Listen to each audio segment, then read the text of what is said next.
नमस्कार शेतकरी बांधवांनो, आज ॲग्रीटॉकच्या माध्यमातून आज आपण एक नवीन शेतकऱ्याला भेट देण्यासाठी आलेलो आहोत.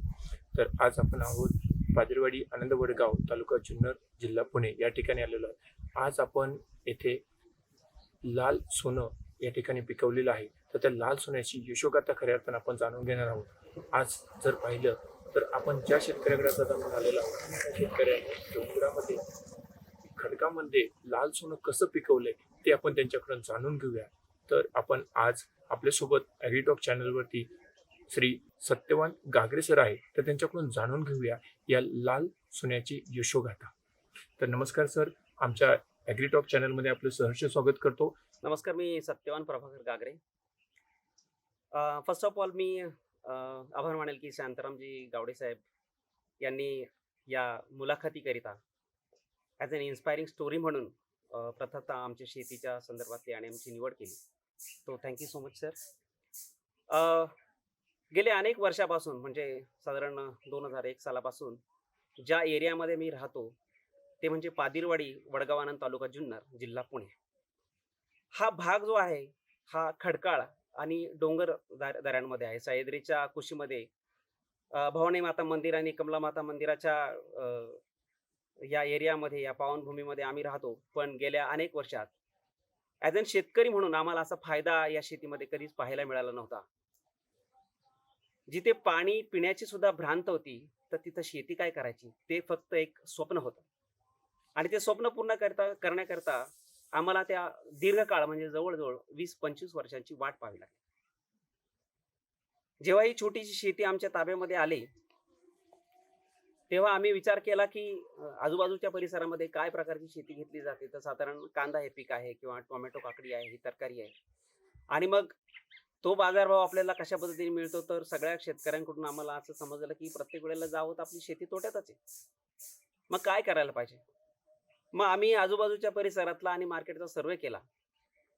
त्या सर्वेमधून आमचं असं लक्षात आलं की फुल शेती केली तर निश्चितपणे आपल्याला याच्यामध्ये फायदा मिळू शकतो. त्याच्यामध्ये मग आपण कुठल्या वाणाची निवड करायला पाहिजे, ती आपल्या शेतामध्ये कुठला येईल, मुरबाड शेतीमध्ये या खडकाळ शेतीमध्ये कुठलं फुल आपल्याला जर पिकवलं तर त्याची चांगली ग्रोथ मिळू शकते. तर आम्ही पूर्ण सर्वे केल्यानंतर आमच्या असं लक्षात आलं ते शिर्डी गुलाब जो आहे, म्हणजे त्याला आपण डिव्हाइन असं म्हणतो, त्या शिर्डी गुलाबची जर आपण लागवड केली तर ते आपल्या ह्या परिसरामध्ये या टेम्परेचरमध्ये टिकू शकतं आणि त्याचं आपल्याला उत्तम उत्पादन मिळू शकतं. या उद्देशाने आम्ही सुरुवात केली. सुरुवातीला आम्ही या माळरानावर त्याची नांगरणी वगैरे करून, मशागत करून साधारण 4-5 ट्रॉली शेणखत टाकलं. ते व्यवस्थित मिक्स करून दिलं. साधारण 8 दिवस त्याला तापत ठेवलं. त्याच्यानंतर 6 बाय 2.5 अशा अंतराने आम्ही त्याच्यावर रोपं लावली. 2500 रोपं आम्ही या ठिकाणी लावली शिर्डी वाणाची. आणि मग हे सगळं करताना, पाण्याचं नियोजन करताना पाणी आपल्याकडे खूप कमी होतं. मग ह्याला पाणी उन्हाळ्यात आपल्याला काय करता येईल, म्हणून आम्ही एक शेततळं बनवण्याचा निर्णय घेतला. अगदी आमच्या घराच्याच मागे थोडीशी एक तशा प्रकारची भौगोलिक परिस्थिती आम्हाला योग्य वाटली की आपण शेततळ बनवू शकतो. मग पाण्याचं स्टोरेज करण्याकरता आम्ही साधारण एक 13,000 स्क्वेअर फुटामध्ये 50 लाख लिटरचं स्टोरेज या ठिकाणी बनवलं. तरी सुद्धा आपल्याला पाण्याची बचत करावीच लागणार, म्हणून आम्ही ड्रीप ठिबक सिंचनच्या माध्यमातून आम्ही शेतीला पाणी द्यायला सुरुवात केली. पण उन्हाळ्याच्या काळामध्ये अशी परिस्थिती झाली की इतकं प्रचंड हीट, साधारण 42च्या आसपास, 40-42 अशा डिग्री सेल्सिअसमध्ये जे तापमान होतं, तेव्हा मग फुलं कोमेजून जायला लागली. मग त्याला काय करता येईल, तर मग आम्ही त्याच्यामध्ये फाउंटेन लावले, स्प्रिंकलर्स लावले. मग ते स्प्रिंकलरच्या माध्यमातून सकाळी आणि संध्याकाळी 2 वाजता ते स्प्रिंकलर लावल्यामुळे टेम्परेचर एक मेंटेन व्हायला लागलं आणि मग त्याच्यातून ती फुलं आम्हाला चांगल्या पद्धतीने मिळायला लागली. इथे जर पाहिलं तर फक्त पावसावरती शेती होते. तर वर्षातले फक्त 4च महिने आपल्याकडे पावसाळा असतो. 4 महिने पाण्याचा स्रोत उपलब्ध असतो. 4 महिन्यानंतर जे पाण्याचं नियोजन केलं, तर तुम्ही म्हणालात की 50 लक्ष स्टोरेजचं तुम्ही शेततळं केलं आहे. बरोबर. मग हे शेततळं तुम्हाला एवढ्या शेतीसाठी पुरेसं ठरतं का? म्हणजे तुमच्याकडे आज साधारणपणे तुम्ही म्हणाल की 30 गुंठ्यामध्ये तुम्ही 2,500 रोपे ही गुलाबाची लावलेली आहे आणि गुलाबाचं जे पीक आहे ते 12ही महिने चालतं, बरोबर आहे? तर 12ही महिने चालतं, तर त्याला 12ही महिने पाण्याची आवश्यकता, म्हणजे तुम्हाला पावसाच्या पाण्यावरती अवलंबून राहता येत नाही. मग हे जे नियोजन आहे तुमचं, एवढं शेततळ तुम्हाला त्याच्यासाठी सफिशियंट आहे का? निश्चितपणे आम्हाला सफिशियंट आहे. तेच मी सांगितलं तुम्हाला की आपण वारेमाप सरीतून पाणी सोडण्यापेक्षा आपण ड्रीपचा त्याच्यासाठीच वापर केला आणि फाउंटेनचाही त्याच्यासाठीच वापर केला की कमीत कमी पाण्यामध्ये त्या झाडाच्या मुळांपर्यंत किंवा तो पाला फुलं स्वच्छ राहण्याकरिता आपण जे फाउंटेनचा वापर करतो ते कमीत कमी पाण्यात ही शेती आम्ही करू शकतो आणि ते आम्हाला उन्हाळ्यात पुरतो. बरोबर. आता तुम्ही लावल्यानंतरला किती दिवसात तुम्हाला उत्पन्नाचं चालू झालं? गुलाबाची लागवड केल्यानंतर साधारण जर का आपण चांगली त्याची निगा राखली तर 6 महिन्यामध्ये आपला गुलाब सुरू होऊ शकतो. ओके. मग तुम्हाला 6 महिन्यानंतर उत्पन्न द्यायला सुरुवात झाली असेल, बरोबर आहे? बरोबर. मग ते उत्पन्न 6 महिन्यानंतर मग तुम्हाला मार्केटची काय परिस्थिती होती किंवा तुम्हाला आता मार्केट कसं कव्हर करता आलं? सुरुवातीला खरं सांगायचं तर आम्ही संपूर्णपणे अनभिज्ञ होतो, की जे सुरुवात करायची म्हणून केली होती आणि इतकी आत्मविश्वासावर केली होती, की हा प्रवास सुरू झाल्यानंतर कुठे ना कुठे आपल्याला रस्ता मिळणारच आहे. कधी वाट चुकेलही, पण तरी सुद्धा कधी ना कधी आपण हायवेवर येऊन आपला प्रवास सुखकर होईल या अपेक्षेतून आणि त्या जाणीवेतून, त्या महत्वाकांक्षेतून आम्ही हा प्रवास चालूच ठेवला. सुरुवातीच्या काळात निश्चितपणे आम्हाला त्याच्यामध्ये नुकसान झालं. योग्य व्यापारी आम्हाला मिळाला नाही किंवा फुलांच्या याच्यामध्ये वाढीकरिता आपल्याला कोण मार्गदर्शक मिळेल. पण पुढे जाऊन आम्ही हा प्रवास सातत्याने चालू ठेवला. लोकांपर्यंत निरोप पोहोचत गेले, की बाबा अशा एरियामध्ये गुलाबाची बाग आहे. तर मग काही लोकं स्वतःहून आम्हाला भेटायला आले, की साहेब तुम्ही ते गुलाब केलाय, मग ते त्याच्यामध्ये तुम्हाला फायदा मिळतो का? मग तुम्ही कसं केलं? मग तुम्ही रोपं कुठून आणली? मग त्याला किती खर्च आला? हे प्रश्न जेव्हा आम्हाला विचारायला लागले, तेव्हा माझा उत्साह अजून द्विगुणित झाला, की अरे आपण एक उदाहरण बनू शकतो. आपण आयडॉल सुद्धा बनू शकतो. व्हाय नॉट? का नाही? का शेतकऱ्याचा मुलगा आयडॉल बनू शकत नाही? का शेतकऱ्याचा मुलगा उद्योजक बनू शकत नाही? शेती हा व्यवसाय म्हणून पाहणं अतिशय गरजेचं आहे.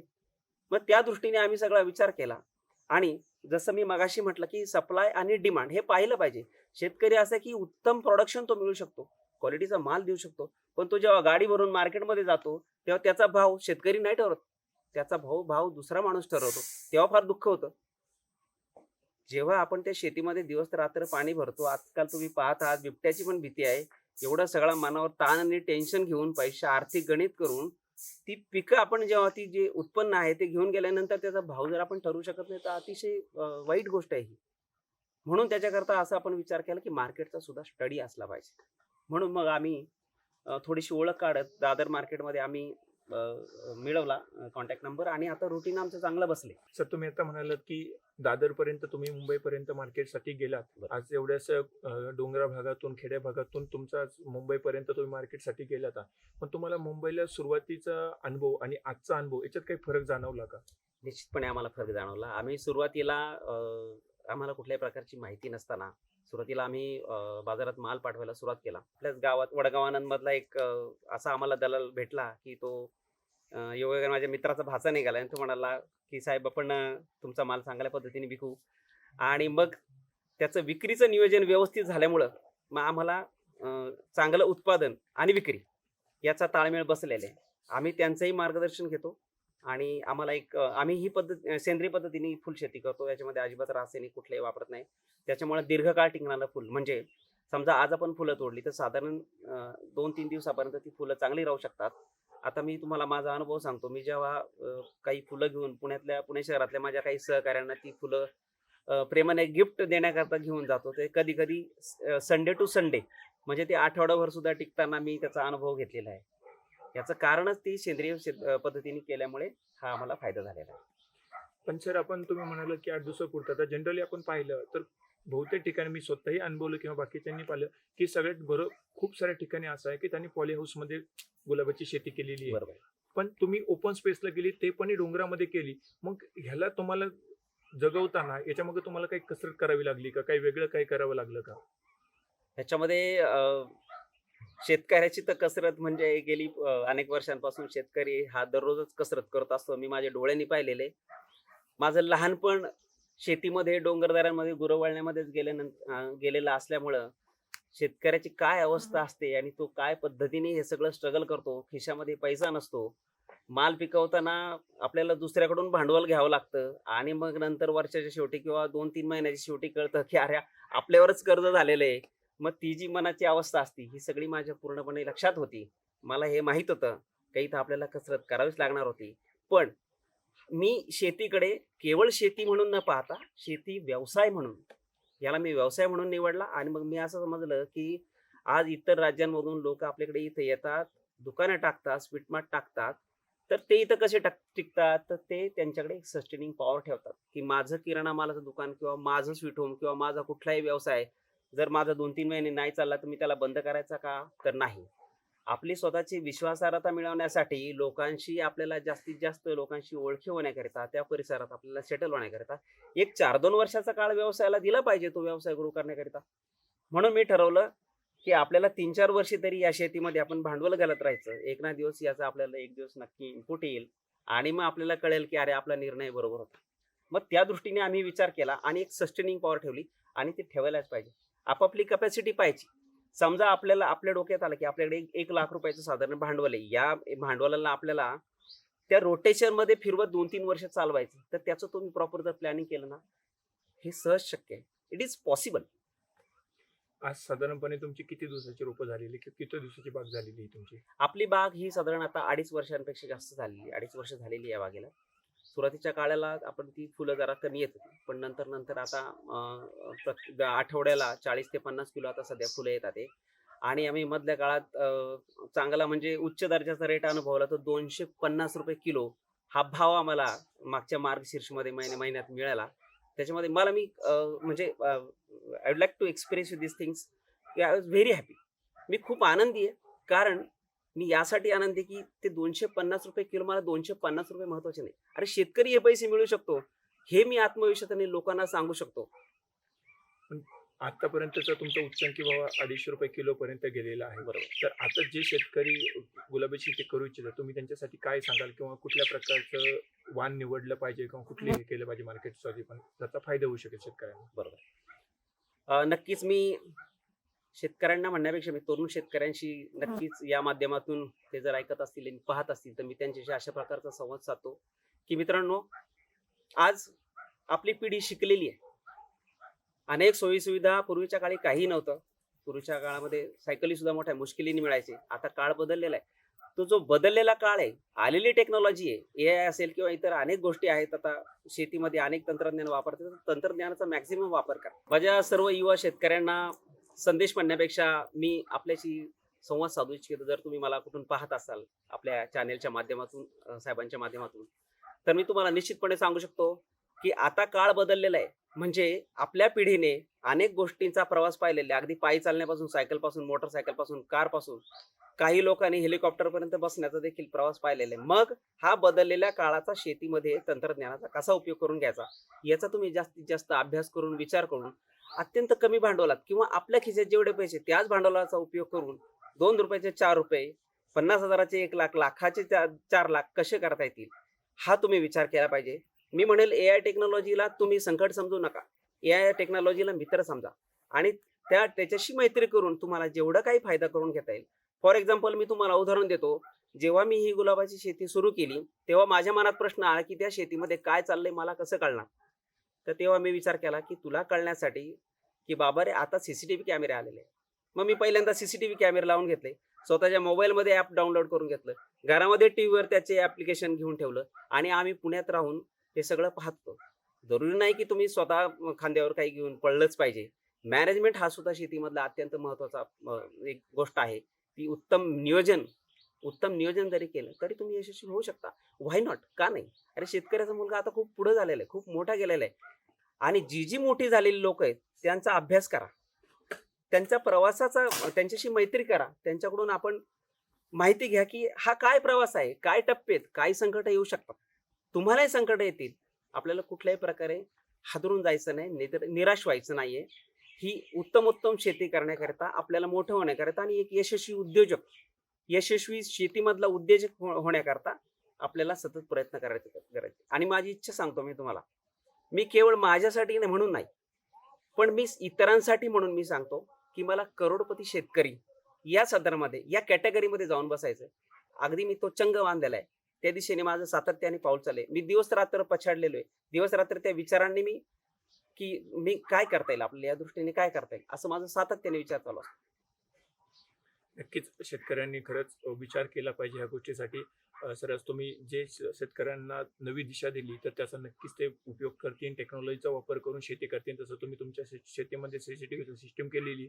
आपण पाहिलं की खूप सारे शेतामध्ये गोष्टी होत असतात, तर त्याच्यावरती आपल्या शेतावरती आपल्याला लक्ष कसं ठेवता येईल. माणूस 24 तास शेतावरती लक्ष ठेवू शकत नाही, पण जर CCTV कॅमेरे त्याने बसवले तर त्यामधून त्याला कधीही पण आपल्या शेतामध्ये कधी काय झाले किंवा रोजगार जरी कामाला ठेवले असेल तर तुम्ही कशा प्रकारे शेती केली जाते तर त्यावरही ते लक्ष ठेवू शकता. म्हणजे मॅनेजमेंट हा एक महत्त्वाचा शेतीमधला मुद्दा आपल्याला विचारात घेता येईलच. सर आता मला सांगा की आता ही तुमची 2,500 रोपं आहे. तर साधारणपणे याचं महिन्याचं टर्नओव्हर तुम्ही मला सांगू शकता की किती गणित होतं किंवा किती फायदा होऊ शकतो शेतकऱ्याला एखाद्या? महिन्याला आपल्याला साधारण 700 ते 800 किलो फुलं आपल्याला मिळतात आणि त्याच्यात महिन्याचा आपला जो टर्नओव्हर आहे तो 40 ते 45,000 रुपयाचा महिन्याचा टर्नओव्हर आहे. त्या महिन्याच्या टर्नमध्ये साधारण आपण 50-50 किंवा 60-40 जरी रेशो पकडला तरी एक शेतकरी साधारणपणे 18 ते 20,000 रुपये तो महिना कमवू शकतो. एक ग्रामीण भागात राहून जिथे अत्यंत कमी खर्चामध्ये आपण आपलं जीवन व्यतीत करू शकतो अशा ठिकाणी जर एक माणूस 18 ते 20,000 रुपये जर कमवू शकणार असेल तर काय वाईट आहे. अतिशय चांगली संकल्पना आहे. निश्चितपणे आपण त्याचा फॉलोअप करायला पाहिजे आणि त्या दृष्टीने विचारचक्र सुरू करायला पाहिजे. आणि जर आपल्याला मार्गदर्शन राहिले तर साहेबांच्या माध्यमातून मी तुमच्या समोर आलेले आहे. तर आज मला खूप अभिमान वाटतो की मला शांतारामजी गावडे साहेब यांची माझी भेट झाली आणि त्यांच्या बोलण्यामधून मला असं जाणवलं की ते त्यांची नोकरी व्यवसाय सगळं सांभाळून केवळ शेतकऱ्यांची इन्स्पायरिंग स्टोरी बनवणं आणि त्यांच्यासाठी प्रेरणादायी अशा गोष्टी करणं हे त्यांच्या मनात असताना ते सातत्याने करत असतात आणि मला त्यांनी ह्या प्रेरणादायी स्टोरीमधून माझी निवड केली. Thank you so much sir. आणि या निमित्ताने मी अजून एक गोष्ट सांगू शकतो की असे इन्स्पायरिंग स्टोरी ऐकून निश्चितपणे तुम्हाला तुमचं पुढचं पाऊल टाकता येणार आहे. आपलं पाऊल सातत्याने पुढे जाण्याकरिता आणि तुम्हाला नवीन नवीन गोष्टी ऐकण्याकरिता मी आपल्या सगळ्यांना विनंती करतो की तुम्ही ॲग्रीटॉक या चॅनलला लाईक करा, सबस्क्राईब करा आणि आपल्या सगळ्या शेतकरी मित्रांबरोबर शेअर करा. कोणी नवीन शेतकरी तरुण पिढीला खरंच प्रेरणादायी तुमची यशोगाथा असेलच आणि त्यातून शेतकरी नवीन आपल्या शेतामध्ये हे नवीन लाल सोनं जे आहे ते नक्कीच उगवण्याचा प्रयत्न करतील आणि त्यातनं त्यांना त्यांचा उदरनिर्वाह किंवा अजून नवीन शेती कशा प्रकारे चांगल्या प्रकारे करता येतील हे त्यांच्यासाठी नवीन दिशा ठरणार आहे. धन्यवाद. आपण आपल्या यूट्यूब चॅनलला लाईक आणि सबस्क्राईब करायला विसरू नका. धन्यवाद.